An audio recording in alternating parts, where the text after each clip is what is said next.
Zumarragako herria Urola ibaiaren arroaren goiko aldean kokatuta dago. Ibai hori dugu Gipuzkoako lurraldea berezko eskualdetan banatzen dutenetako bat. Herritik bertatik kostaldera 39 kilometro dira, eta Antzuola, Azkoitia, Azpeitia, Ezkio itsaso, Gabiria, Legazpi eta Urretxu ditu mugakide. Zumarragak 10.000 eta 300 biztanle inguru ditu eta 18 kilometro karratuko azalera du. Gipuzkoako lurralde historikoan kokatzen da Euskal Autonomia Erkidegoaren erdi-erdian. Ordu bete baino gutxiago behar da Donostia, Gasteiz edo Bilbora errepidez joateko. Madril-Irun-Paris trenbidearen geltokia bada herrian, eta Euskal Autonomia Erkidegoko 3 hiriburuak lotuko dituen lastertasun handiko trenaren proiektuko geltoki ere izango da. Mende honen hasieran, Zumarragako ekonomia funtsean baserriaren inguruan mugitzen zen. Nekazaritza eta abeltzaintza baitzituen iturri herria bera sortu zenez geroztik. Baina joan zen mendean zehar 2 trenbide heldu ziren herrira, eta beste bat mende honetan bertan, industrialorrak geroz eta garrantzi handiagoa bereganatzea eraginez. Honekin batera, zerbitzuen alorrak ere gora egin behar izan du. Goazten azokara!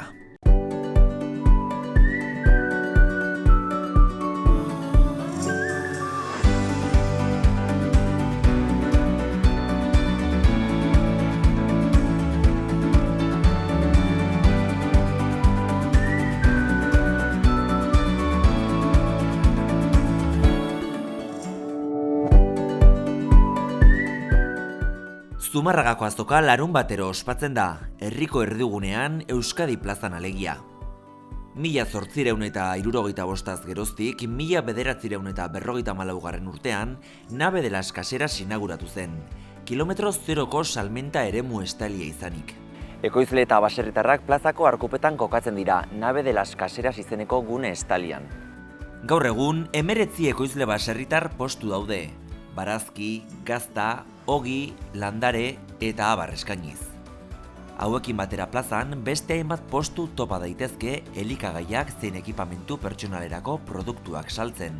Guztira 55 postuk Zumarragako azoka osatzen dutelarik. Gaurkoan, Mikel Serrano herriko alkatearekin elkartu gara. Bueno, Mikel, zer nolako garrantzia du Zumarragako azokak, Zumarragako udalarentzat? Erabateko garrantzia. Garrantzia erdigunean kokatuta dagolako fisikoki, eta hortaz aparte ere bai oso garrantzitsua dalako gure merkataritzan eta gure hastapen ekonomiko guztian eta garapen ekonomiko guztian. Bertan izan den eraberritze lan guzti honek bideratu izan ditu azokare bai erdigunean mantendu eta mendikan proiektatzea areta ekonomikoki merkataritza aldean eta baserritarren aldean, lehenengo sektore aldean, erabateko proiektzioa izatea. Eta Europear funtsak izanik, Next Generation funtsak izanik, Zumarragako azoka merkataritza estrategiko eta digitalizazio estrategiko oso punto garrantzitsu batean bideratu gaitu, eta horrek eman dugu bide, kasu honetan azoka bere leku hortan, bere hortan kokatzeko. Balorazioa, zer nolako balorazioa egiten dezue? Balorazio oso positiboa. Honetan ebai erronka ezberdinak izan ditugu eta guzti horiek bideratzeko aukera bideratu izan dira. Eta honekin batera ere bai, azoka erdigunean mantenduaz, lehenengo sektoriarekiko daukagun abiapuntu eta erlazio horrek sustatzeko aukera eman digu.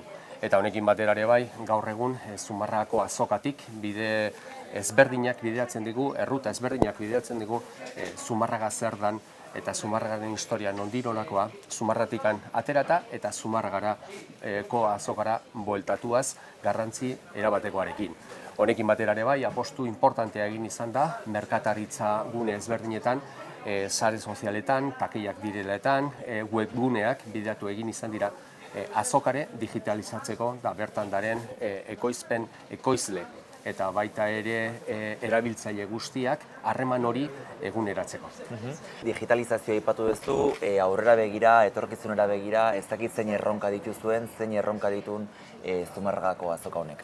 Bere hortan azokak mantentzen du lehenengo sektoriarekiko eta baserritarko eta ekoizlekiko daukadan harreman hori eta urtetan belaunalditan izan duen harreman hori. Lehenengo sektoreko produktuak bogan dauzkagu, oso erabatekoa eta postu nabarmena daukagu, 19 postu dauzkagu, kasu honetan azokako nabe las gaseras gune hontan, eta honek bideatzen du betidanik izan den erlazio hori. Lehenengo sektore horrek eskaintzen digun lehenengo kalitatezko produktu horiek herritar guztiei eskaintzeko aukera. Bigarren erronka nagusi bat belaunaldi aldaketa. Belaunaldi aldaketa hortan gazteak bide izateko eta gazteek bai ikusteko, honek bai profesionalki garatzeko eta lantzeko aukera daukatela, eta aukera bat dela, gaur egun dauzkagun hainbat eta hainbat erronka horiei aurre egiteko. Eta hirugarren bat, eta honekin batera ere bai da, kontsumo aldetik, osasungarriak izango diran ohitura batzuk sustatzea. Eta ohitura hortan sartuta dago kilometro zero delakoa, ekoizleak eta ekoizle guztioi bertako produktu guztioek eskaintzeko aukera, eta herritarrek guztiok aukera izateko lehenengo sektoreko denboraldiko produktu horiek gozatzeko aukera izatea.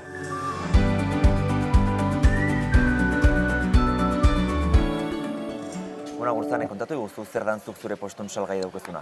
Beira, gu Legazpitik nator, Makatza baserritik, eta bertan iten ditugun produktu ditugu. Gure produktu garrantzitsuena edo esango dugu gazta dela. Daukagu gazta naturala eta keetua. Eta gero azokatarako iten dugu astean bi egunetan ogia eta madalenak.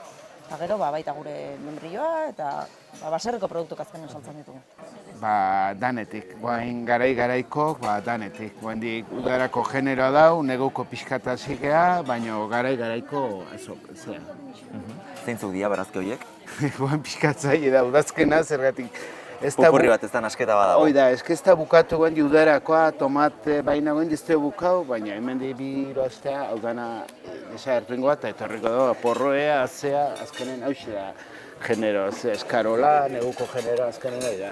Guretzako hain hauxe. Nire asunto gehiena da ogia. Ogia integrala, txuria, hemen klase hartona, multizereal, hartuen eguen saltzen dut, gero txorizurunek bai, gero ogi integrala saltzen dut, espeltakoa saltzen dut, gatxigabeko ogia saltzen dut, eta gero madalenak. Madalenak eta pastak bai. Hori dena egiten dut, Ni dena egiten dut. Nik ez dut, edozi, ni egiten dut eta gero saldu. Bueno, zuk baserriko produktuak saldu bai, baina zergatik azokan? Nik uste dut, bizitza nik amonakin etortzen nintzen umean nintzela azokan saltzera, gero nire ama etortzen zen, orain ninator. Nik uste dut gure produktuak balio hon bat balima daukadala gertukoari saltzeko aukera hori aukitzea. Hirugarren pertsonari sartu gabe, eta nik zuzeneko salmenta hori bultzatu nahi dut. Egia da, azokatako bidea pixka berritzen gazela, baina hor jarraitu nahiko genuke.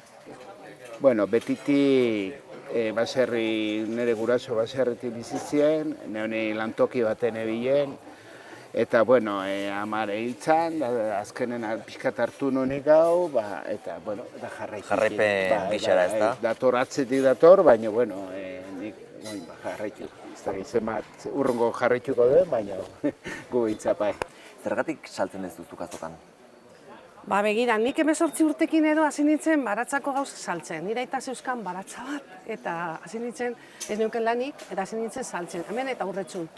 Eta gero, baserri batera jo nintzen ogia nola egiten zituzten, eta hasi nintzen ogia ikasten, eta 1980 hasi nintzen ogia egiten, nire ogia. Gizonakin, gubiok. Aipatu diguzu, Legazpiko azarelazu, gaurkoan Zumarragan gaude. Ze azoka ikutzen dituzuzuk? Guk astero juten gara Legazpiko azokara ostiraletan eta larunbat goizetan honea. Eta gero urtean zehar azoka bereziren batera jun izan geha, Legazpiko hartzai eguna, Gernikako azokara, baina normalen asteroko bi azoka hori mantentzen ditugu.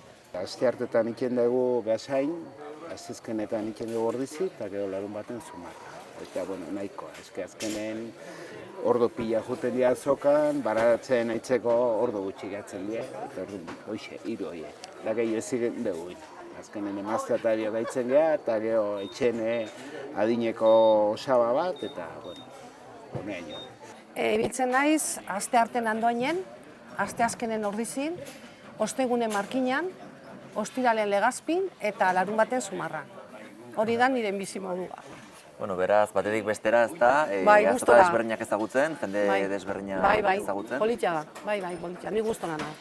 Lana gogorra da, baina, bueno, gustora.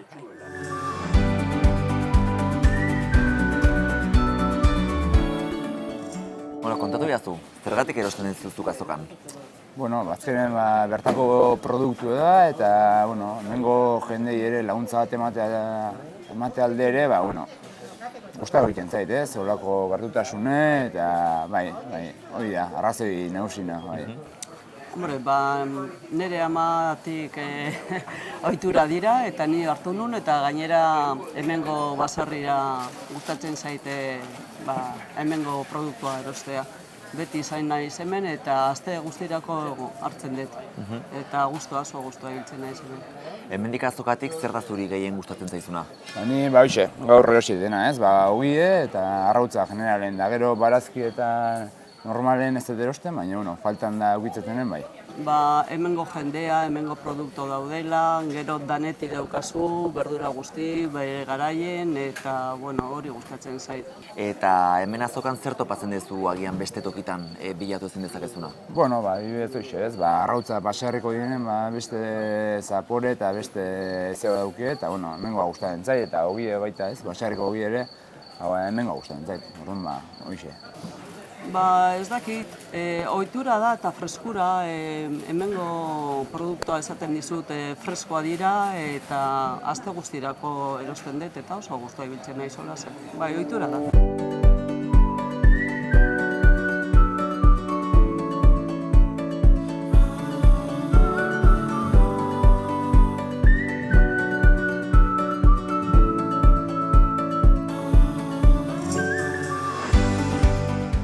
Zumarragako azokan ere erosketak eginda, orain Sukaldera goaz.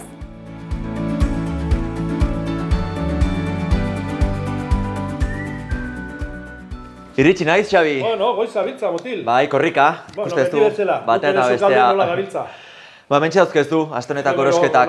Vale, primeran. Ea, termozko platera prestatzen duzun gaurkoan. Gaurkoan, zuri, ondo utzi. Agur. Ale, agur.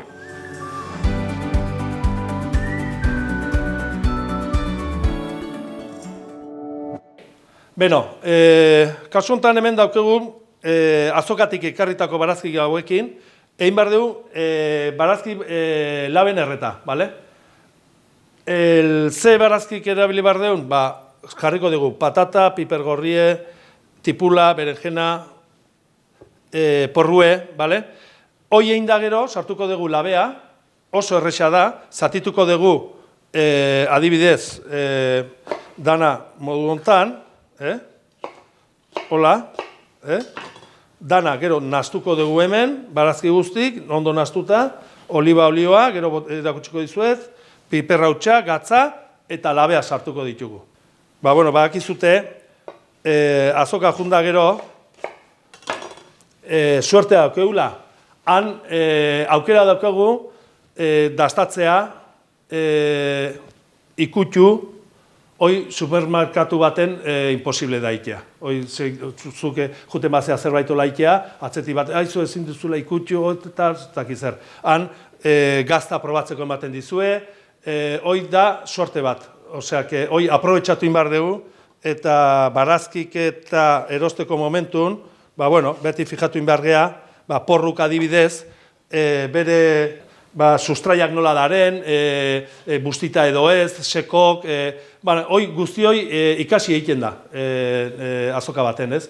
Orduan nik animatzen zaituet, azoka batea jutea, ikustea, ikusi eta ikasi, hoi da egiten dana, bale? Orduan barazki guztik hola txikituta, pixkat lodi, laben ez erretzeko, eta sartuko dugu gero labea, 180 gradutan nola, ordu erdi bat. Barazki guztik ja txikituta, begiratu nola daun, koloretsu, jarriko dugu oliba olioa, bale? Holaxe, jarriko dugu gatza,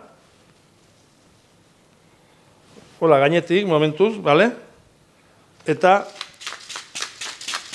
piperrautxa, bale? Hola gainetik.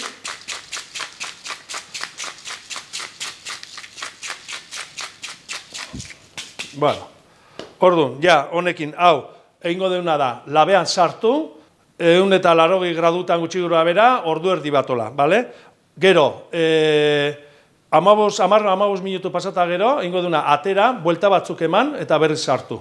Bueno, guain hau labetik ja atera dugu, eta egingo deuna da, plateran jarri, hola, erdin, gero, barrun, hor erdin, zulotxo bat egingo dugu, arrautza jarri, eta mikroondasen bukatuko dugu, bale?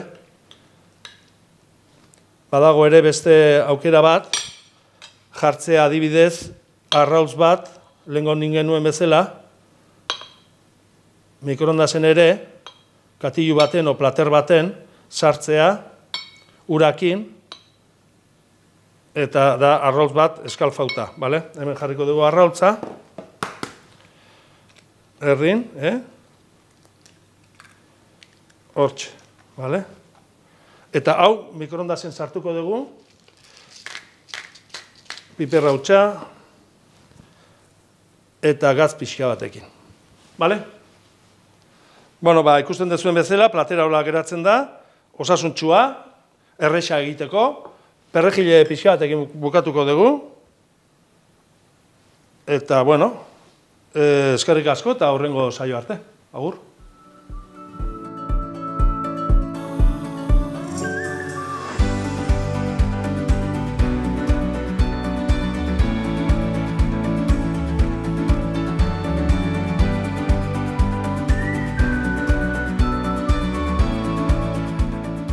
Ikusi duzuenez, gure azokek 0 kilometroko produktuak eta kalitate handikoak eskaintzen dizkigute. Hauen bitartez, platerra beratsak, errazak eta azkarrak sukaldatu ditzakegu. Anima zaitezte gure merkatuetan erostera eta ondoren sukaldatzera. Horrela, gure ohiturak eta tradizioak mantentzen jarraituko dugu. Hurrengo saiora arte.